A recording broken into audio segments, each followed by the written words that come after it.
paz do Senhor para todos, graças a Deus. Essa é mais uma edição do Culto Racional. Esse é um programa que está aqui já há diversos meses à sua disposição para discutirmos coisas intrigantes, sim, questões que podem estar aí abalando a fé, né? Abalando as estruturas, mas a fé verdadeira é essa que sobrevive, né? Diante dos desafios internos e externos.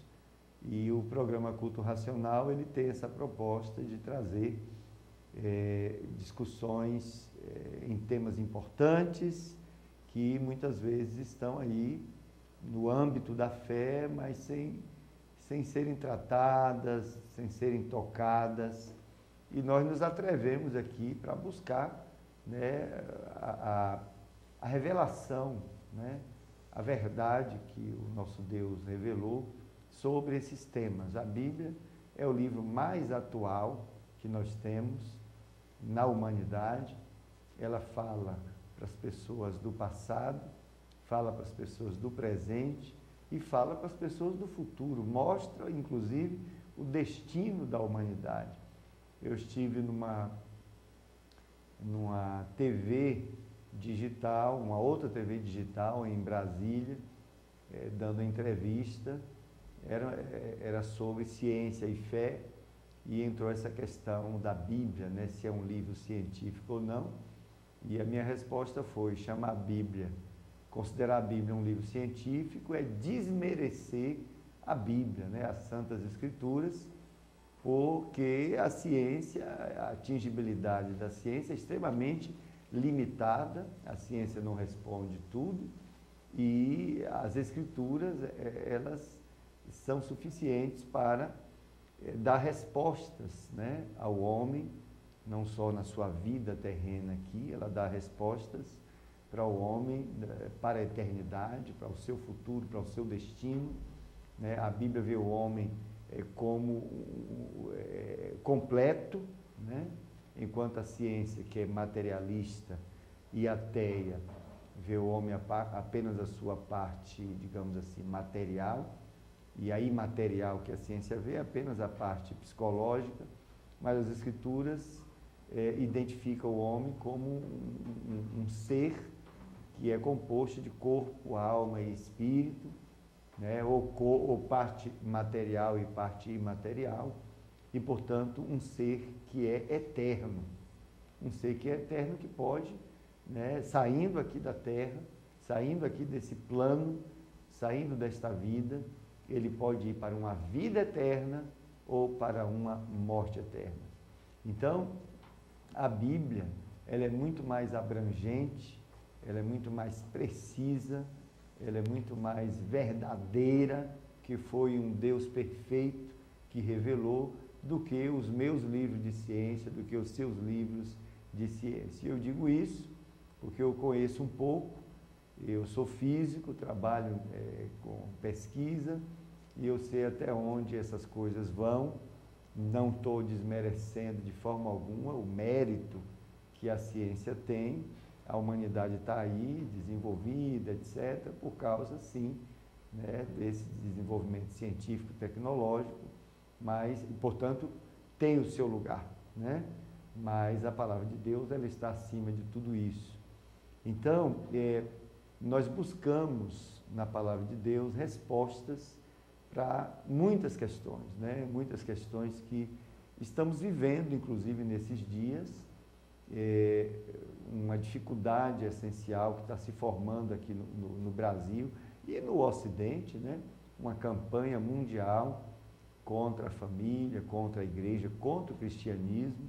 Eu não cesso de afirmar isso. A gente vê nas entrelinhas essas coisas acontecendo, a imprensa desse país fazendo um jogo ideológico, preconceituoso contra os cristãos, né? E aí é onde entra aquela guerra sobre as questões homossexuais, aborto, tudo isso, e um governo que atualmente no Brasil financiando essa perseguição, né, religiosa, que está ainda um pouco obscura, mas ela já está acontecendo, e porque esse governo está querendo implantar aqui na marra, né, o socialismo, que o grupo de Dilma foi quem quis, lá na década de 60, né, dizendo que estava combatendo os militares, a ditadura militar, mas eles queriam impor uma outra ditadura, e agora estão tendo a oportunidade. Estão trazendo aí médicos de Cuba para plantar a tal da semente, como nós vimos no vídeo na semana passada, semente socialista, né? E está fazendo uma campanha grande, né? Com livros, inclusive Bolsonaro mostrou, né, os livros que colocam o comunismo lá em cima, nas alturas, e condenando todo mundo que é contrário, coloca Disseu como um verdadeiro Deus, tudo isso livro para as nossas crianças, né? Livros para educar, doutrinar. Então, o Brasil está na mão, né, de uma presidenta com sua equipe, que quer, né, atualizar o seu projeto lá da década de 60, né? Não se enganem com isso. E por que nós nos preocupamos com isso? Ontem eu estava conversando com um missionário experiente, né? Atuando aí em mais de 60 países, ele mostrando que hoje o país que mais preocupa ele é a Espanha, porque grande parte da população é ateia mesmo, se declara. Se você for pregar evangelho para um espanhol no meio da rua, ele já começa a lhe xingar, lhe agredir com palavras, porque ele não aceita. E isso foi resultado, né, de um governo comunista, socialista. É só olhar a história. É isso que eles querem fazer nessa nação, Dona Dilma e Companhia Limitada, que é extinguir o nome de Deus daqui, né, que é tornar o Brasil um país ateu. É isso que eles querem, por isso que estão aos poucos, estão cada momento acrescentando elementos aí do seu projeto. Bom, mas nós vamos orar, nós estamos aqui discutindo. A semana passada começamos a falar do mais médico, né? Abrimos um parêntese aí, depois a gente vai retomar essa questão homossexual, mas hoje a gente vai avançar, mostrar só mais um ou dois vídeos sobre essa questão do mais médico, para desmascarar esse negócio, né? Porque chega de estar considerando o povo brasileiro como um povo imbecil, né? Nós não somos imbecis, sabemos muito bem o que está por trás de tudo isso, mas vamos orar. Bendito Deus, santificado Senhor, exaltado teu nome. Nós, Senhor, nos colocamos diante de Ti, diante da Tua presença. Senhor, como Teus filhos, mesmo fracos, Senhor, mas nós reconhecemos a Ti como Deus, as Santas Escrituras como a Tua palavra, Senhor. Nós reconhecemos Jesus como nosso Salvador e reconhecemos a presença do Teu Santo Espírito neste lugar, Senhor. Nós Te adoramos e nós cremos na Tua verdade, nós amamos a Tua verdade, Senhor. E eu Te rogo nesta noite que o Senhor perdoe os nossos pecados, Senhor, no nome de Jesus, Senhor. Usa as nossas mentes, os nossos corações, a nossa fala, Senhor, que sejamos nesta noite verdadeiros instrumentos, Senhor, para comunicar ao nosso internauta aquilo que vem do Teu coração, Senhor. Ilumina-nos, abençoe-nos, ó Santo Espírito, com a Tua presença, com o poder da Tua palavra, Senhor. Converte os nossos corações, Senhor. Abençoa cada um dos nossos internautas, que sejam alcançados, abençoados, consolados por Ti, ó Santo Espírito, que és Deus onipresente, esteja ao lado de cada internauta que está conosco, Senhor, abençoando sua família, removendo todo o mal do seu lar. Nós queremos, em nome de Jesus, repreender toda ação do maligno, que porventura esteja aí na casa, no lar, no escritório, onde for, do internauta que nos ouve, Senhor. Envia agora, ó Santo Espírito, nós concordamos com a atuação dos anjos divinos, Senhor, libertando essas pessoas, Senhor. Concordamos com a atuação da agência divina, Senhor, levando a paz, levando Jesus Cristo como Salvador, a santa mensagem do Evangelho. Abençoa, portanto, essas vidas, Senhor, removendo toda a atuação do mal, em nome de Jesus. Amém.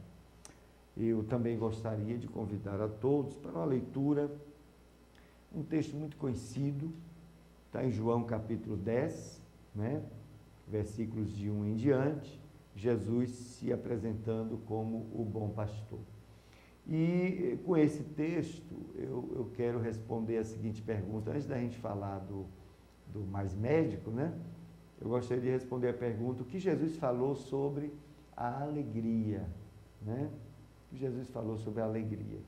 O texto diz assim, na verdade, vos digo que aquele que não entra pela porta, no curral das ovelhas, mas sobe por outra parte, é ladrão e salteador. Aquele, porém, que entra pela porta, é o pastor das ovelhas. A este o porteiro abre, as ovelhas ouvem sua voz, e chama pelo nome as suas ovelhas e as traz para fora. E quando tira para fora as suas ovelhas, vai adiante delas, e as ovelhas o seguem, porque conhecem a sua voz. Mas de modo nenhum seguirão o estranho, antes fugirão dele, porque não conhecem a voz dos estranhos. Jesus disse-lhes esta parábola, mas eles não entenderam o que era que lhes dizia. Tornou, pois, Jesus a dizer-lhes, em verdade vos digo que eu sou a porta das ovelhas. Todos quantos vieram antes de mim, são ladrões e salteadores, mas as ovelhas não os ouviram. Eu sou a porta, se alguém entrar por mim, salvar-se-á, e entrará e sairá, e achará pastagens. O ladrão não vem senão a roubar e matar, e a destruir. Eu vim para que tenham vida e a tenham com abundância. Eu sou o bom pastor dá a vida pelas ovelhas. Mas o mercenário, que não é pastor, de quem não são as ovelhas, vê vir o lobo e deixa as ovelhas e foge. E o lobo as arrebata e dispersa. Ora, o mercenário foge porque é mercenário e não tem cuidado das ovelhas. Eu sou o bom pastor e conheço as minhas ovelhas e das minhas sou conhecido. Assim como o Pai me conhece a mim, também eu conheço o Pai e dou minha vida pelas ovelhas. Ainda tenho outras ovelhas que não são deste aprisco. Também me convém agregar estas. E elas ouvirão a minha voz, e haverá um rebanho e um pastor. Por isso o Pai me ama, porque dou a minha vida, para tornar a tomá-la. Ninguém me tira de mim, mas eu de mim mesmo a dou. Tenho poder para dar e poder para tornar a tomá-la. Esse mandamento eu recebi de meu Pai. Tornou, pois, a haver divisão entre os judeus por causa destas palavras. E muitos deles diziam, tem demônio, está fora de si, por que o ouvis? Diziam outros, essas palavras não são de endemoniado. Pode, porventura, um demônio abrir os olhos aos cegos? Então, esse é um texto, já eu vou ler um outro texto que está em Lucas, onde Jesus diz que ele veio para dar vida. Ele é a porta das ovelhas, ele é o verdadeiro pastor, o bom pastor. E ele diz, eu vim para que tenham vida e a tenham em abundância. E tem muitas coisas que podemos destacar, né? Muitas coisas para discutir desse texto. Jesus estava falando para a nação de Israel, para as ovelhas. Israel, no Antigo Testamento, em muitos momentos é apresentada como ovelhas, né, do Senhor. E o Senhor Jeová como o pastor das ovelhas. Se você ler Ezequiel 34, você vai ver Deus levantando aquele profeta para acusar os pastores infiéis, né, que estavam explorando das ovelhas, etc. E o Senhor dizendo, as ovelhas são minhas, né? Eu sou o pastor verdadeiro. E eu deixei vocês cuidando das ovelhas, das minhas ovelhas, e vocês apenas se aproveitaram da gordura delas, se aproveitaram delas, etc, etc. Ezequiel 34. Mas aqui Jesus se apresenta como o verdadeiro pastor, aquele através do qual as ovelhas encontrarão a vida. E é muito claro quando o texto diz que o porteiro abre a porta e as ovelhas ouvem a voz do pastor. O porteiro aqui é uma figura do Santo Espírito de Deus, né, que convence o homem do pecado, da justiça e do juízo, e é ele que convence o homem, né, que aquela voz é a voz do verdadeiro pastor.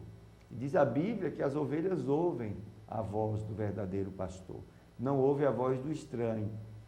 E Israel, aqui como rebanho, né? Israel aqui como rebanho, Jesus, observe que ele diz que as suas ovelhas, ele está tirando para fora, não é para dentro do rebanho, é para fora. Porque esse rebanho aqui era caracterizado pelo formalismo e a religião, o judaísmo, né? Eles deformaram, né, as palavras do Santo Deus reveladas no Antigo Testamento e transformaram aquilo numa religião chamada judaísmo. E Jesus disse: olha, eu quero tirar vocês daí de dentro. Então, as verdadeiras ovelhas do Senhor Jesus, elas têm vida e vida em abundância, mas não é uma vida e vida em abundância que se encontra num sistema religioso, mas encontra nas palavras do Senhor Jesus. Porque ele diz: as minhas palavras são espírito e vida, né? Por isso que o texto diz: e chama pelo nome as suas ovelhas e as traz para fora. Era para tirar daquele rebanho. E ele ainda diz aqui, ó, versículo 16: ainda tem outras ovelhas que não são deste aprisco. Também me convém agregar estas, e elas ouvirão a minha voz, e haverá um rebanho e um pastor. Você vai no original, o texto em 16, quando foi traduzido como aprisco, a palavra grega ali, na realidade, é rebanho. E Almeida traduziu como aprisco. Ele diz: ó, eu ainda tenho outras ovelhas que não são desse rebanho aqui.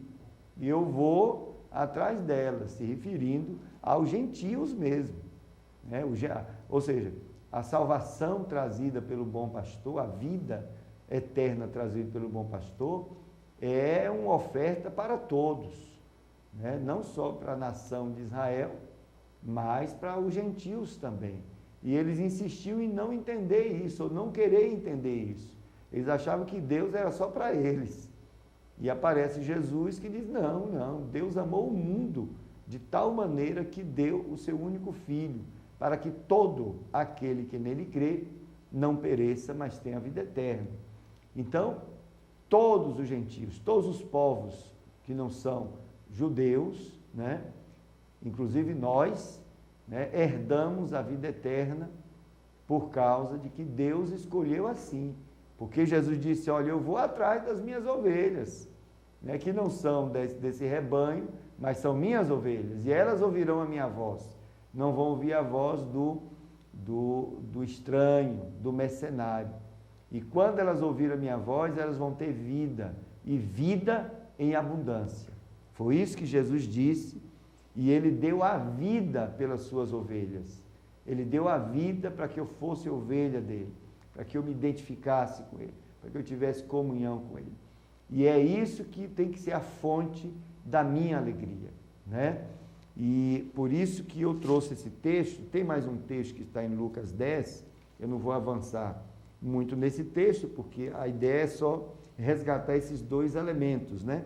Mas Lucas 10 traz uma configuração interessantíssima, né, sobre essa questão da alegria. Lucas 10, 17, diz assim, 17 a 24: e voltaram os 70 com alegria, dizendo: Senhor, pelo teu nome, até os demônios se nos sujeitam. E disse-lhes: eu vi a Satanás como raio cair do céu. Eis que vos dou poder para pisar serpentes e escorpiões e toda a força do inimigo, e nada vos fará dano algum. Mas Não vos alegreis, porque se vos sujeitem os espíritos. Alegrai-vos antes, por estar o vosso nome escrito nos céus. Naquela mesma hora se alegrou Jesus no Espírito e disse: graças te dou, ó Pai, Senhor do céu e da terra, porque escondestes estas coisas aos sábios e inteligentes e as revelaste às criancinhas. Assim é, ó Pai, porque assim te aprouve. Tudo por meu Pai me foi entregue. E ninguém conhece quem é o Filho senão o Pai, nem quem é o Pai senão o Filho e aquele a quem o Filho o quiser revelar. E voltando-se para os discípulos, disse-lhes em particular: bem-aventurados os olhos que veem o que vós vedes, pois vos digo que muitos profetas e reis desejaram ver o que vós vedes e não viram, e ouvir o que ouvis e não ouviram. Jesus, ele escolhe 70 e manda, esses 70, de 2 em 2, não é isso? A todas as cidades e lugares aonde ele havia de ir para pregar o Evangelho. Sob a autoridade de Jesus, aqueles 70 foram e passaram por diversas cidades, curavam enfermos, demônios se sujeitavam a eles, e eles voltaram felicíssimos por causa desses sinais, por causa dessa fama, Eles criaram fama. Imagine naquela época, multidões atrás dessas pessoas, porque viram essas pessoas sendo usadas, curando outras, libertando outras. Isso certamente gerou uma alegria muito interessante, Isso dá uma maciada no ego, assim. Hoje em dia isso é muito comum. Não que as curas e essa questão da libertação dos demônios genuína, e cura genuína, não que isso seja tão comum hoje. Milagres desse tipo não estão, ainda acontece muito, graças a Deus por isso, mas me parece que por causa da vaidade dos homens, parece que a fé está sendo extinta, e a gente não está vendo muito essas coisas genuínas acontecerem. Por que não está acontecendo? Aliás, alguém pode retrucar e dizer: não, eu estou vendo isso acontecer. Muito bem, mas é importante ser dito que há fraude, sim, ocorre fraudes para alimentar a vaidade de quem quer que seja, para retirar dinheiro de pessoas. Tudo isso ocorre, sim, lamentavelmente, no meio cristão, no momento que estamos vivendo. Isso só declara a baixa espiritualidade que estamos vivendo nessa virada de milênio. Deus é o mesmo, o Espírito de Deus é o mesmo, o poder, a autoridade suprema do nome de Jesus continua a mesma. A falha está em nós, Nós queremos usar Deus para as nossas próprias conveniências, nós queremos usar o seu Santo Espírito como se a gente conseguisse colocar o Espírito de Deus numa caixa para tentar controlar, ou fazer isso, fazer aquilo, decretar que vai ser assim, que vai ser assado, e a gente está vivendo essa mediocridade espiritual nos nossos dias. É óbvio que tem um remanescente, sim, claro que há, mas não vejo nenhum motivo para a gente estar batendo palma, porque os resultados estão muito questionáveis. O próprio Cristo disse: olha, naquele dia muitos vão dizer: Senhor, eu não preguei em teu nome, eu não curei em teu nome, eu não fiz isso, não fiz aquilo. E o Senhor vai dizer: não vos conheço, nunca tive comunhão com você, nem sei quem você é. Lamentavelmente, parece que estamos vivendo esse momento difícil. E por que nós trouxemos essa discussão hoje aqui? Porque a gente queria falar sobre qual é a fonte, da nossa alegria. Eu tenho recebido alguns CDs de alguns cantores, de vez em quando me encontra, me dá um CD, e a gente tem visto também nas igrejas, nas congregações. Final de semana a gente está sempre saindo, pregando, é comum isso, pelo menos dentro da minha igreja isso é muito comum, igreja grande, congressos, etc. E o que tem se percebido, é que estamos diante, observe o que eu vou dizer, da cultura da tristeza, cultura da derrota, para justificar, né, o discurso da vitória.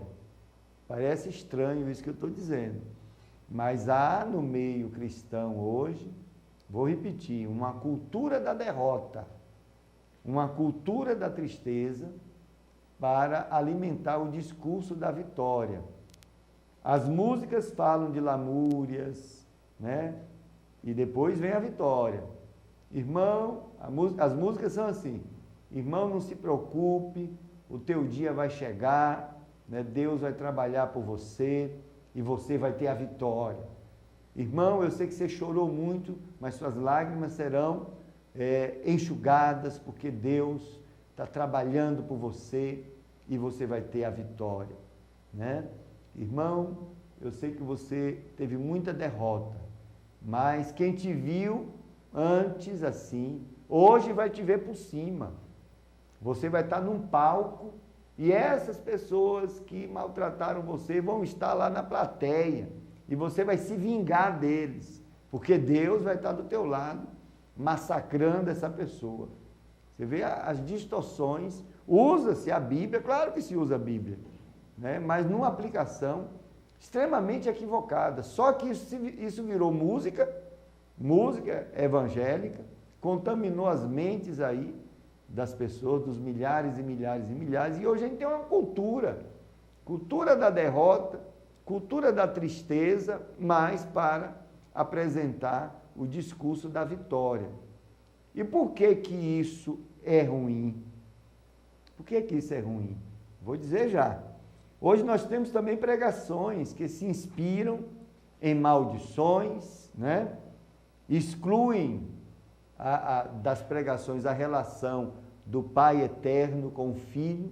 Não se prega que Deus é o Pai, que nós somos o Filho, que há uma relação maravilhosa, né, do Pai com o Filho. Mas não, o que se prega é maldição.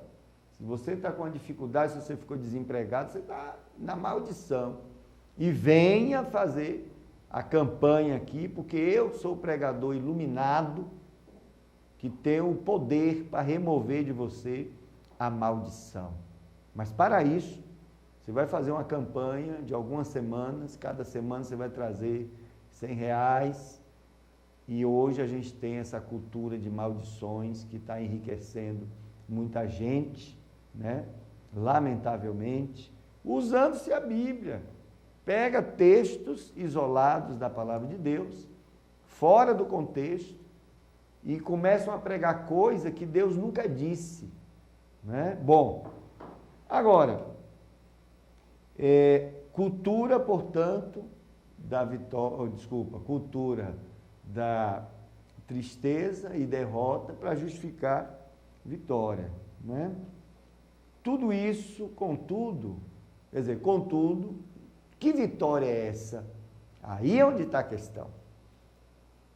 A vitória que traz a alegria, a cultura que está no nosso meio, é sempre essa pregação de uma vitória que você vai ter e você vai ficar feliz, e quando as pessoas pregam isso, a igreja vibra, fica maravilhada, porque tem alguém ali, né, supostamente usado pelo Espírito de Deus, dizendo que Deus está olhando o seu problema, olhando a sua situação e vai lhe dar a vitória. É bíblico Deus nos dá vitória? Claro que é, óbvio que é.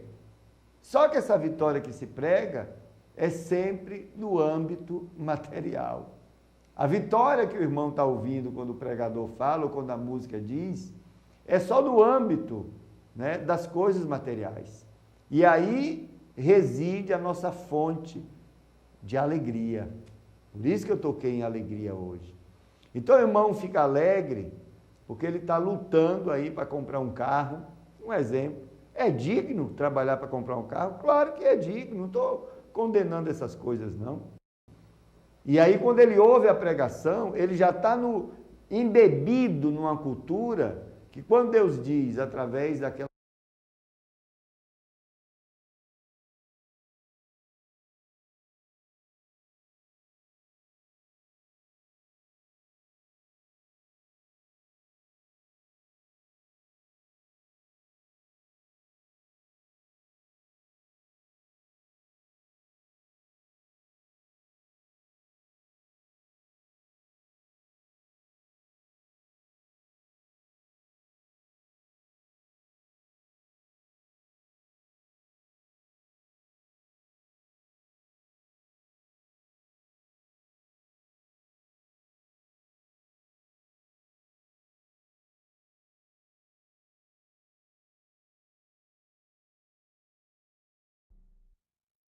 Olá, vamos conversar hoje sobre o programa Mais Médicos do governo Dilma.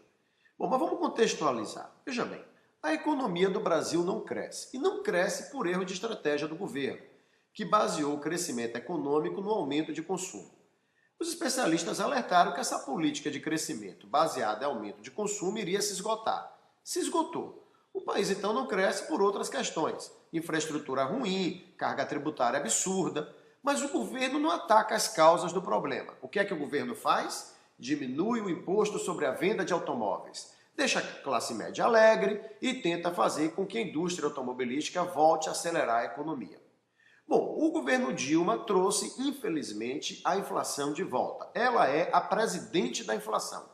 A inflação voltou. Voltou pela irresponsabilidade fiscal do governo, que inclusive falseou dados financeiros para dizer que o governo cumpre o superávit primário, quebrou a credibilidade dos investidores no governo.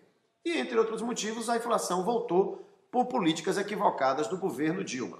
Qual é a solução para isso? Atacar a causa do problema? De jeito nenhum. Reduz o imposto sobre a cesta básica. Veja que são todas essas medidas populistas, né? Aquela medida em que a presidente chega como a preocupada com o pobre, a preocupada com a população, reduz o imposto para a compra de carros. Não explica por que um carro fabricado no Brasil é muito mais caro do que um carro, por exemplo, fabricado no México. As causas disso, jamais. Reduz o imposto. Aí a inflação voltou, reduz o imposto sobre a cesta básica. É a preocupada com o pobre. Combater a causa da inflação, nem pensar. Então é um governo que cria dificuldades para vender facilidades. E no final a presidente aparece como a grande preocupada com a população, a heroína salvadora. Na questão do programa Mais Médicos, a situação é a mesma. A medicina no Brasil, a saúde pública é ruim, todos nós sabemos disso. Isso incomoda muito o PT, porque o ministro da Saúde de Fernando Henrique Cardoso foi José Serra, que foi muito elogiado internacionalmente, inclusive ganhando prêmios da ONU, pelo seu trabalho como ministro da Saúde, e inegavelmente a saúde avançou com Fernando Henrique Cardoso. Longe de chegar ao que deveria, mas avançou. E esse avanço foi interrompido a partir dos governos do PT na presidência da República. Então, qual é a solução disso? Atacar a causa do problema? De jeito nenhum. É muito mais fácil colocar a culpa na classe médica e assim jogar toda a população contra uma categoria profissional inteira. Ora, é óbvio que existem médicos insensíveis com a dor do paciente. É claro que existem professores insensíveis, é claro que existem policiais insensíveis, é claro que existem advogados insensíveis, enfim. Há profissionais ruins em todas as categorias. Mas a partir do momento que o governo, o Planalto, a presidente da República, o ministro da Saúde e o ministro da Educação, que agora sabe de tudo e fala sobre tudo, começa a jogar a população sobre a categoria médica, aí a coisa ganha outro nível, né? Porque vai no patamar até de cinismo, de irresponsabilidade contra uma categoria profissional inteira. Então vamos pensar um pouquinho sobre esse programa Mais Médicos e sobre o problema de saúde no Brasil. O governo corretamente alega que faltam médicos em algumas áreas do Brasil, em algumas cidades, região metropolitana, interior. Realmente falta. O que mais uma vez o governo não faz é explicar a causa dos médicos não irem para o interior. Eles apenas divulgam altos salários e aí fica como se o médico fosse um insensível que não quer ir para o interior nem ganhando muito bem. Há razões para os médicos não irem para o interior. Eu não quero me aprofundar aqui nessas razões para o vídeo não se tornar muito longo. Mas basta chamar a atenção de que quando o médico desse vai para o interior, ele não tem um plano de carreira, ele não é concursado, ele é contratado. Eu mesmo tenho ex-alunos meus que hoje são médicos e que perderam o emprego em uma cidade do interior porque a prefeitura desviou o dinheiro da saúde e agora não tem mais dinheiro para pagar o contrato deles. Foram dispensados sem receber os 2 últimos meses de trabalho. Então fica fácil chegar na televisão e dizer, vá para lá que você vai ganhar 15 mil. E colocar você, o médico, como um insensível por não ir. Há motivos para não ir. Vou, mais uma vez, lhe dizer, não quero me aprofundar nessa questão do porquê não ir. Mas, com certeza, se houvesse um plano de carreira, como há um plano de carreira na magistratura, em que o juiz começa no interior e vai para o interior, porque ele sabe que tem uma progressão, provavelmente muitos médicos iriam. Mas jogar um médico no interior, com contrato de trabalho, sem garantias e sem condições de trabalho, o médico se recusar a não ir e dizer que é por insensibilidade dele, é o governo, mais uma vez, jogar a culpa nos outros. Um governo que, segundo Fernando Gabeira bem escreveu essa semana, faz da versão dos fatos algo mais importante do que os fatos. Agora, assim como no primeiro vídeo, nesse caso também, o que mais me preocupa é o discurso usado pelo PT na administração do país. Entenda, por que é fácil jogar a população contra os médicos? Por que é tão fácil convencer que a culpa é dos médicos? A razão é simples, porque os médicos ganham bem. Eles são bem remunerados. Isso por si só já cria uma antipatia. Vou fazer um paralelo. Eu sou professor. Eu não tenho visto alunos de biologia saírem da faculdade dispostos a darem aula no ensino médio. Eu não tenho visto alunos de física, de matemática das licenciaturas, aqui mesmo na nossa universidade, na UESC, saírem dispostos a serem professores do ensino médio, nem mesmo professores da rede privada. Eles devem ser, então, os insensíveis. Por que esses alunos não vão dar aula no ensino básico? Se tem um profissional que falta no Brasil, esse profissional não é médico, é professor. Faltam cerca de 300 mil professores de física, 300 mil professores de matemática, faltam mais de 100 mil professores de biologia no Brasil. Então, por que o governo não obriga agora a todo estudante de física, matemática e biologia do Brasil, antes de se encaminhar para um mestrado, antes de se encaminhar para um doutorado, e dar aula na rede básica? Está faltando profissional. Vamos salvar o país jogando a culpa numa classe profissional. Eles devem ser uns insensíveis, esses estudantes que querem fazer mestrado e doutorado para lá na frente ganhar melhor, ter um trabalho mais tranquilo numa universidade ou no centro de pesquisa. Vamos obrigá-los a dar aula na rede básica. Por que o governo, por que Dilma, por que o ministro da Educação, que agora entende de tudo, não cria uma norma obrigando esses estudantes a darem aula na rede básica antes de irem para mestrado e doutorado? Porque professores, em média, ganham muito menos do que outras classes profissionais. E por não serem bem remunerados, contam com a simpatia da população. Então, se o ministro da Educação chegasse na televisão com esse discurso de que está faltando professor por uma insensibilidade dos estudantes de matemática, de física, de química, de biologia, que não querem dar aula na rede básica, ele seria massacrado pela população. Mas falar isso dos médicos é fácil, porque de maneira geral eles são bem remunerados e Lula construiu muito bem um discurso contra tal das elites. E agora eu vou chamar a atenção para você, que era meu aluno e hoje é médico, e que discutia comigo quando eu te falava isso. Lá para trás, criatura, quando eu falava para você que esse discurso de Lula contra as elites estava errado, que isso é uma maneira de partir o país em dois para depois fazer a população de massa de manobra, você dizia que não era assim. Você defendia Lula. E agora, você está gostando de ser da elite? Porque esse discurso contra a elite é o mais inteligente que eu já vi. Porque funciona assim. As elites acabaram com esse país. A culpa é das elites. Mas essa coisa de as elites vira um sujeito indefinido. Quem são as elites? Quem é isso? O que é isso? Quem é a elite? Quem está na classe média e ouve o PT falando contra as elites, está pensando que as elites é o dono do Bradesco, é o grande industrial, é o pessoal do mercado financeiro. Mas a maioria da população que está abaixo da classe média, quando você fala da elite, ele está entendendo que a elite é você. A elite sou eu, que dou 54 aulas por semana, fora outros trabalhos que eu tenho, mais o trabalho que todo professor tem em casa, para ter uma casa própria, financiada e um carro. E eu sou tratado como da elite. O que ninguém está observando é o que eu trabalho cerca de 65 horas por semana.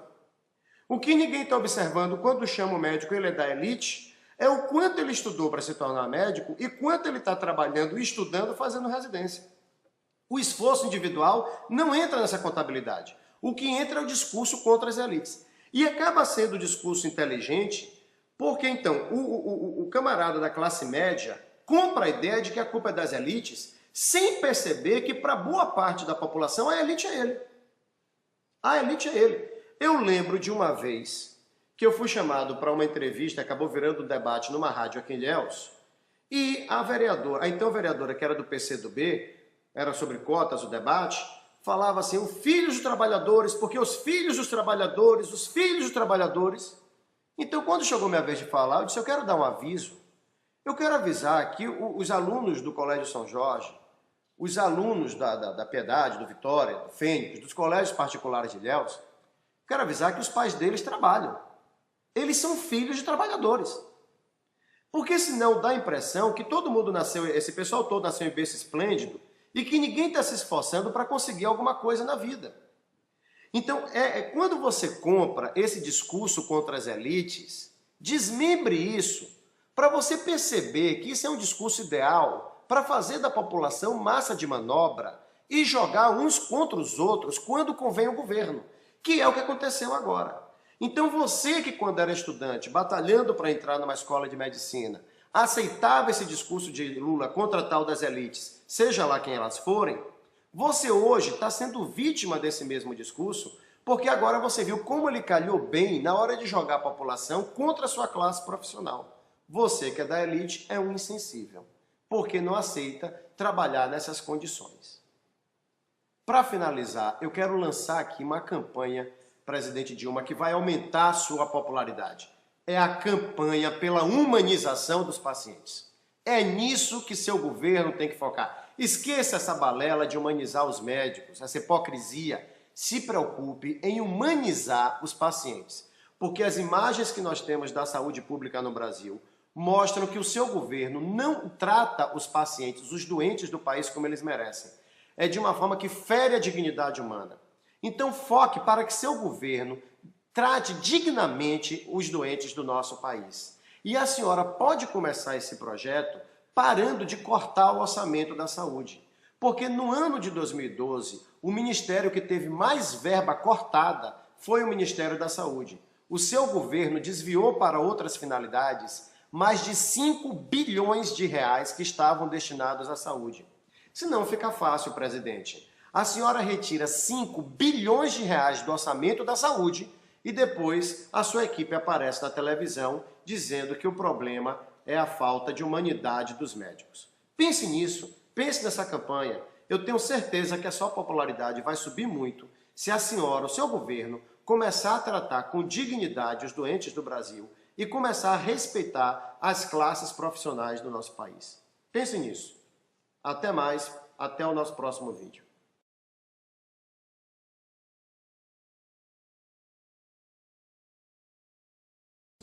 Senhor, agradecemos a oportunidade, Senhor, de ouvir a Tua palavra, a oportunidade de discutirmos tema importante para a nossa nação. Abençoa os nossos internautas, seja com eles e conosco, em nome de Jesus. Amém. Até o próximo programa, Deus abençoe e a paz do Senhor.